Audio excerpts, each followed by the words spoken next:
हरे कृष्णा। नमः संस्कृताय प्रिय मित्राणि। सुप्रभातम। कैसे हैं आप सभी। तो आज हम लोग श्रीमद् भगवद गीता के तीसरे अध्याय का 33 और 34 नंबर के श्लोकों का अध्ययन करेंगे। इसके पूर्व हम लोग 32 श्लोकों तक अध्ययन कर लिए थे, जिसमें हमने जाना था कि श्री भगवान अर्जुन से कहते हैं कि जो मनुष्य मुझ में दोषारोपण करते हुए मेरे इस मत के अनुसार नहीं चलते हैं, उन मूर्खों को तो संपूर्ण ज्ञानों में मोहित और नष्ट हुए ही समझो। इसकी हमने सरल व्याख्या इसके पिछली वीडियो में पढ़ ली थी। आप लोग वो वीडियो देख सकते हैं। इस वीडियो के एंड में हम उसकी क्लिप लगा देंगे, आप लोग वहाँ से भी पढ़ सकते हैं। तो आज हम लोग गीता के तीसरे अध्याय के 33 और 34 नंबर के श्लोकों की सरल व्याख्या जानेंगे। तो सबसे पहले हम लोग इसका सस्वर वाचन करेंगे, उसके बाद इसके शब्दार्थ को देखेंगे, फिर इसकी व्याख्या। तो चलिए साथ में वाचन करते हैं। आप लोग भी वाचन किया करिए, उससे क्या होता है कि उच्चारण हमारा शुद्ध हो जाता है। सदृशं चेष्टते स्वस्याः प्रकृतेर्ज्ञानवानपि प्रकृतिं यान्ति भूतानि निग्रहः किं करिष्यति। अर्थात सदृशम यानी के अनुसार, चेष्टते यानी चेष्टा करता है, स्वस्याह यानी अपनी, प्रकृतेः यानी प्रकृति के, ज्ञानवान यानी जो ज्ञानी पुरुष होते हैं, अपि माने भी, प्रकृतिम यानी प्रकृति को, यान्ति माने प्राप्त होते हैं, भूतानि यानी समस्त प्राणी, निग्रह यानी दमन, किम माने क्या, करिष्यति यानी करेगा। अब ये रहा शब्दार्थ। इसकी हम लोग व्याख्या देखते हैं कि श्री कृष्ण अर्जुन से कहना क्या चाह रहे हैं। वे कहते हैं कि सभी प्राणी प्रकृति को प्राप्त होते हैं, अर्थात अपने स्वभाव के परवश हुए कर्म करते हैं। जैसा उनका स्वभाव होता है वैसे ही उनके कर्म होते हैं। लोग कहते हैं ना कि जैसे हमारे संस्कार होते हैं वैसा ही हमारा आचरण, वैसा ही हमारा व्यवहार होता है। तो उसी प्रकार से उसी को कह रहे हैं श्री कृष्ण कि जो समस्त सृष्टि के जो संपूर्ण मनुष्य हैं, जो समस्त प्राणी हैं, वे प्रकृति को प्राप्त होते हैं। इस प्रकृति की गोद में ही तो हम लोग हैं। तो इस प्रकृति के जो 3 गुण हैं हमने पढ़ा था उसके बारे में। 3 गुण कौन कौन से हैं? सत्व, रजस और तमस। तो इन इन तीनों गुणों के बारे में हम लोगों ने पढ़ लिया था। ये तीनों ही गुण समस्त मनुष्य में रहते हैं, कम या ज़्यादा मात्रा में। तो जिस प्रकार से ये गुण रहते हैं हमारे मन में, हमारे शरीर में, तो वैसा ही हमारा व्यवहार हो जाता है। तो समस्त प्राणी जो होते हैं प्रकृति को प्राप्त होते हैं, अर्थात अपने स्वभाव के परवश, यानी जैसा उनका स्वभाव होता है, जैसा उनका स्वभाव होता है उसी के परवश हुए कर्म करते हैं। और ज्ञानी लोग जो होते हैं, ज्ञानवान भी अपनी प्रकृति के अनुसार चेष्टा करता है। अब जैसे ज्ञानी पुरुष जो होते हैं उनका जैसा स्वभाव रहेगा वैसा ही उनका व्यवहार होगा। तो वो जो ज्ञानी लोग होते हैं वो भी प्रकृति के अनुसार ही चेष्टा करते हैं, यानी कि प्रकृति के अनुसार ही अपनी क्रियाएं करते हैं, जो भी उनके कार्य व्यवहार होते हैं। फिर इसमें किसी का हठ क्या करेगा, यानी इसमें कोई किसी का हठ या निग्रह या दमन कोई कैसे करेगा। फिर इसमें किसी का हठ क्या करेगा, इसको समझते हैं कि श्री भगवान कहना क्या चाह रहे हैं कि प्रकृति क्या है, प्रकृति के अनुसार चेष्टाएं करना ये क्या है, इसके बारे में समझते हैं। जैसे कि श्री भगवान के कहने का भाव यह है कि जैसी जिसकी प्रकृति होती है वैसे ही वो कार्य करता है। जिस मनुष्य का जैसा व्यवहार, जैसा उसके संस्कार रहेंगे, जैसे वैसे ही वो आचरण करेगा ना। तो यही बात कह रहे हैं कि जैसा जिसकी प्रकृति का दबाव होता है वैसे ही वो कार्य करता है। यह स्वयं सिद्ध है, इसमें निराकरण कोई क्या करेगा। यही कारण है कि सभी लोग मेरे मत के अनुसार कर्म में प्रवृत्त नहीं हो पाते हैं। अब जैसे एक उदाहरण से समझते हैं कि हर कोई आपकी बात नहीं मानता होगा। कुछ लोग होते होंगे जो मानते होंगे, कुछ लोग होते हैं जो नहीं मानते होंगे। तो वो आपकी बात पर भी निर्भर करता है कि आपकी बात कैसी है। तो अगर मान लीजिए आप कोई अच्छी बात किसी से कह रहे हैं तो दो तरह के मनुष्य होते हैं, एक होगा जो आपकी बात मान लेगा और दूसरा होगा जो नहीं मानेगा। अब ऐसा क्यों हुआ? बात तो आपकी अच्छी है, बात आपने सही कही, लेकिन दो मत हो गए, एक ने स्वीकार किया एक ने अस्वीकार किया।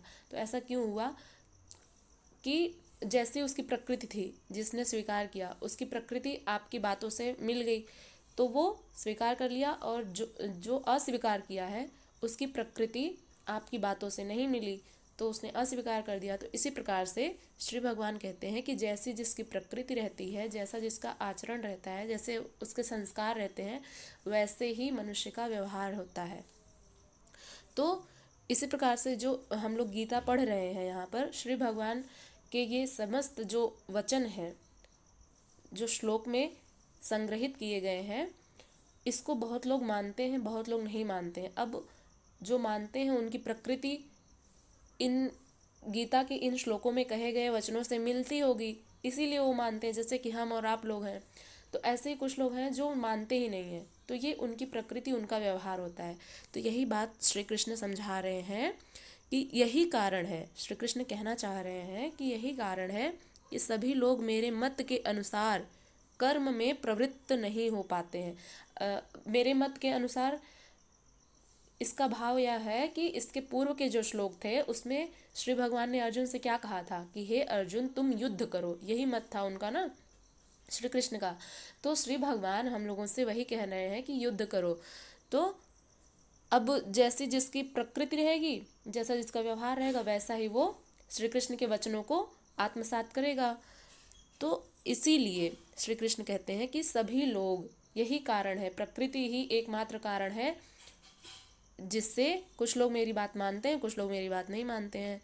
तो यही बात कह रहे हैं श्री भगवान की सभी लोग मेरे मत के अनुसार कर्म में प्रवृत्त नहीं हो पाते हैं। वे आशा, ममता, संताप का, दूसरे शब्दों में राग द्वेष का त्याग नहीं कर पाते हैं। जाहिर सी बात है, इस समस्त संसार में बहुत ही कम लोग हैं जो, बहुत ही मतलब कुछ ही प्रतिशत लोग होंगे जो इस संसार के प्रति मोहित नहीं होंगे, आकर्षित नहीं होंगे। इस संसार में जो भी भोग और ऐश्वर्य की वस्तुएं हैं उसके प्रति आकर्षित कौन नहीं होता है? सभी लोग हो जाते हैं। बहुत कम लोग होते हैं जिनका खुद पर वश रहता है, खुद पर नियंत्रण रहता है, तो वो लोग नहीं हो पाते हैं। तो बहुत कम इसका औसत है। इसीलिए वे आशा, ममता, संताप का त्याग नहीं कर पाते। इसके बारे में भी हमने पिछले श्लोक में पढ़ा था। आशा, ममता और संताप का त्याग करके युद्ध करो, ऐसा कहा था श्री कृष्ण ने अर्जुन से। तो यहाँ पर किस कारणवश? प्रकृति के कारणवश वे अपनी आशा, अपने कर्मों के प्रति जो आशा है उनकी, और ममता है, और फिर कर्म फल का जो संताप होता है। अगर मान लीजिए कर्म के अनुसार आपको फल नहीं मिला, तो जैसा आपने चाहा था वैसा नहीं मिला आपको फल, तो लोग दुखी हो जाते हैं, संताप में हो जाते हैं। तो वही बात है, श्री कृष्ण कह रहे हैं कि समस्त कार्य को मुझ में समर्पित करके निष्काम भाव से अपना कर्म करो, और तुम देखोगे कि तुम आशा और ममता रहित, संताप रहित हो जाओगे। तो इसीलिए प्रकृति के कारण ही लोग अपने कर्मों के प्रति आशा, ममता, संताप का त्याग नहीं कर पाते हैं, जिससे कर्म का सम्यक आचरण नहीं हो पाता है। कर्म क्या होता है? कर्म कौन सा सही होता है, सकाम या निष्काम? तो निष्काम भाव से जो किया जाने वाला कर्म है वही सफल होता है, वही अच्छा कर्म होता है। तो इसी बात को श्री कृष्ण कह रहे हैं, जिससे कर्म का सम्यक आचरण नहीं हो पाता। अब इसी को और स्पष्ट करते हुए दूसरे श्लोक में हम लोग बढ़ते हैं। इसके अगले वाला जो श्लोक है 34 नंबर का, उसको पढ़ते हैं। सबसे पहले इसका भी हम लोग सस्वर वाचन करेंगे, उसके बाद इसके शब्दार्थ को देखेंगे, फिर इसकी व्याख्या। इंद्रियस्येन्द्रियस्यार्थे रागद्वेषौ व्यवस्थितौ तयोर्न वशमागच्छेत् तौ ह्यस्य परिपन्थिनौ। अर्थात इंद्रियस्य अर्थात इंद्रियों का, अर्थे यानी विषय में, इंद्रियस्य इंद्रियस्यार्थे, इंद्रियस्य यानी इंद्रियों का, इंद्रिय यानी इंद्रिय, अर्थे यानी विषय, जो इंद्रियों के विषय होते हैं, इसके बारे में भी हमने पढ़ लिया है।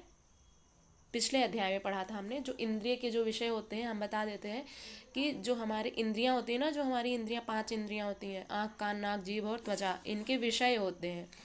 तो आँख जो होती है वो दर्शन, उसका विषय जो है वो देखना है। तो किसी चीज़ को वो आकर्षित जब देखती है तो वो हमारी आँखों को सुंदर लगता है, तो हमारी जो चक्षुरेंद्रिय है वो उस विषय के प्रति आसक्त हो जाती है, आकृष्ट हो जाती है। तो इसी प्रकार से जो हमारी 5 ज्ञानेंद्रियां हैं, उनके अलग अलग विषय होते हैं। इसके बारे में हमने विस्तृत चर्चा कर ली थी पिछले वीडियो में। तो यही होते हैं इंद्रियों के विषय। तो इंद्रियस्य यानी इंद्रिय, इंद्रियों का, इंद्रिय यानी इंद्रिय, अर्थे यानी विषय में, रागद्वेषौ, रागद्वेषौ यानी इसमें द्वंद्व समास है, राग और द्वेष, व्यवस्थितौ यानी छिपे हुए या स्थित हैं, तयोः न, तयोः माने उन दोनों के, न माने नहीं, वशम माने वश में, अगच्छेत माने होना चाहिए, तौ माने वे दोनों, ही अस्य, ही माने क्योंकि, अस्य माने इसके, परिपंथिनौ यानी परिपंथिनौ अर्थात विघ्न डालने वाले, जो महान शत्रु होते हैं। ये रहा शब्दार्थ। अब इसकी व्याख्या देखते हैं।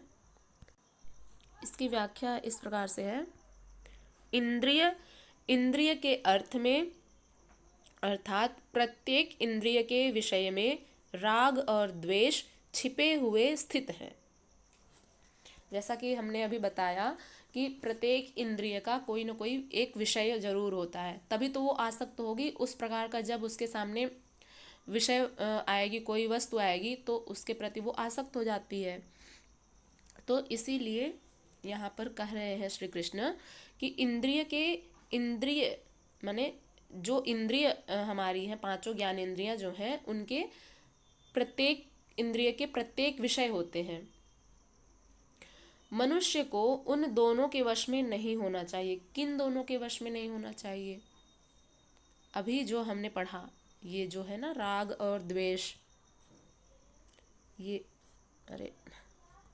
जो है राग और द्वेष, इसके विषय में बता रहे हैं श्री कृष्ण कि इन दोनों के वश में नहीं होना चाहिए। ना हमें राग के वश में होना चाहिए, ना ही द्वेष के वश में होना चाहिए, क्योंकि वे दोनों ही, ये जो राग और द्वेष हैं, ये दोनों ही इसके कल्याण मार्ग में विघ्न करने वाले महान शत्रु हैं। अब इसको हम लोग विस्तृत व्याख्या इसकी जानेंगे अभी कि श्री भगवान कहना क्या चाह रहे हैं। पहले तो जानिए कि हमारी जो 5 इंद्रियां हैं, इनके छिपे हुए रहते हैं।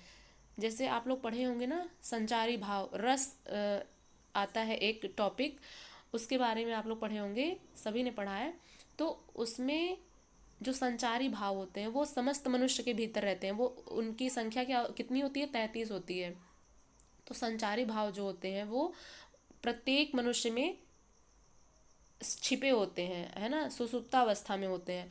तो जिस प्रकार का विषय सामने आता है, उसी प्रकार का मनुष्य का आचरण हो जाता है। उसी प्रकार से वे जो संचारी भाव होते हैं, वे अपनी क्रिया प्रतिक्रिया करने लगते हैं। तो जैसे मान लीजिए 33 संचारी भावों के बारे में आप लोगों ने पढ़ा ही होगा, उस पर क्या ही हम जाए। हम लोगों का जो विषय है वो गीता है, इस पे आते हैं। तो जो इंद्रियां हैं, ऐसे ही 5 इंद्रियों के 5 विषय होते हैं। वो सुसुप्तावस्था में होते हैं, छिपे होते हैं, मनुष्य में ही, हम सब में वो निहित हैं। तो मनुष्य को उन दोनों के वश में नहीं होना चाहिए। ना राग के वश में होना चाहिए, ना ही द्वेष के वश में होना चाहिए, क्योंकि वे दोनों ही, राग और द्वेष, ये दोनों ही कल्याण मार्ग में विघ्न करने वाले महान शत्रु हैं।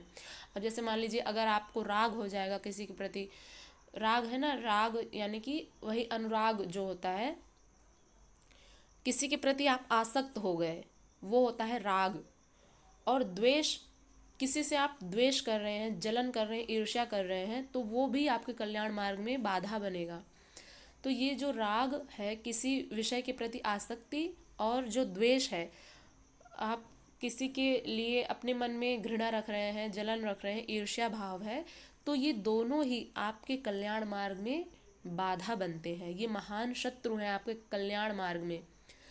इस पर विशेष जोर देते हुए श्री कृष्ण कहते हैं कि ये दोनों ही हमारे भीतर, इनको नहीं लाना चाहिए, इन दोनों के वश में नहीं होना चाहिए।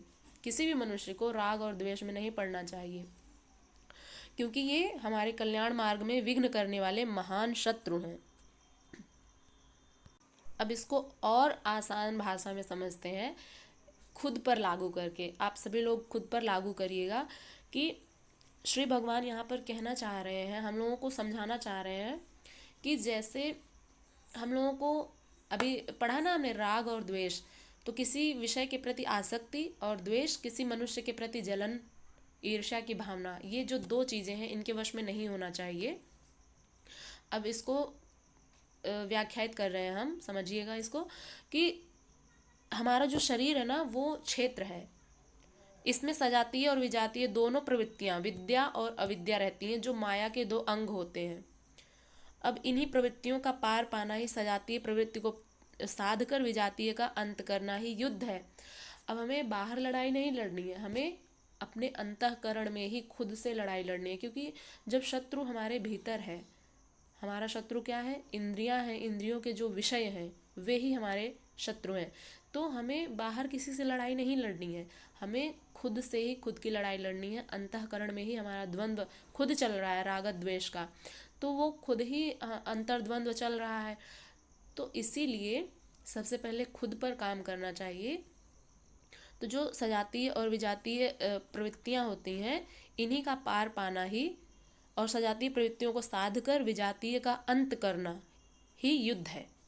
विजातीय समाप्त हो जाने पर सजातीय का उपयोग समाप्त हो जाता है। स्वरूप का स्पर्श करके सजातीय का भी उसके अंतराल में विलय हो जाना। इस प्रकार प्रकृति का पार पाना युद्ध है, जो ध्यान में ही संभव है। अब जो कोई ध्यानस्थ योगी होते हैं वे क्या करते हैं? परमात्मा का चिंतन करते रहते हैं, तो उनके मन में भी तो अंतर्द्वंद्व चलता रहता है। तो यही इन सब से निजात पाना है हमें।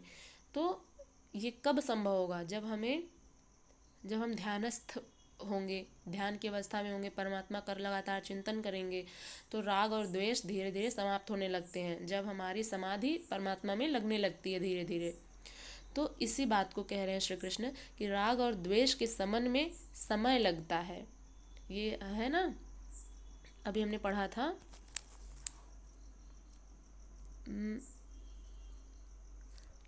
जो विघ्न डालने वाले जो महान शत्रु हैं राग और द्वेष, इनके शमन करने में समय लगता है। इसलिए बहुत से साधक क्रिया को छोड़कर सहसा महापुरुष की नकल करने लग जाते हैं, है ना।